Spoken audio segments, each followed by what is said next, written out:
fundraising plans for at least 5 PSU banks. The approval will allow PSU banks to raise funds through qualified institutional placements, that is the QIP. My colleague Shrimi is joining us with more details. Yeah, so a couple of options being discussed, in Finance Ministry, particularly in Department of Financial Services, who is the nodal, department in Finance Ministry who deals with lenders and the related matters. So what we are picking up from our sources is that they allowed the fundraising plan for at least 5 lenders through QIP route.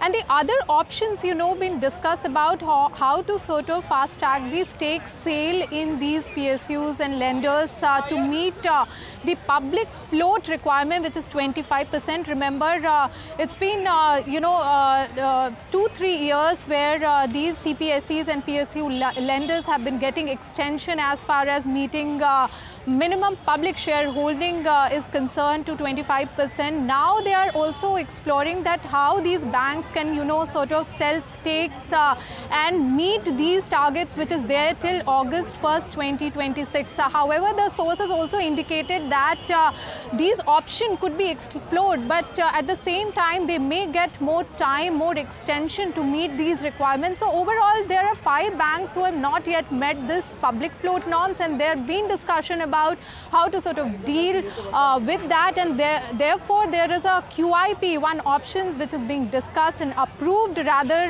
where the banks, the 5 banks can raise up to 10,000 crore through QIP, and the other option is of course stake sale through OFS in the bank, where they can pair the stakes of government in the coming months. These discussions are still underway as far as stake sale is concerned, because remember, DIPAM is the nodal ministry which will deal with the disinvestment plans, and IDBI, which is already in the pipeline, is yet to get its financial bids, and we would be getting sense that it will shift, spill over to the next financial year, as far as IDBI bank stake sale is concerned. So these option has been explored and approved by the Finance Ministry.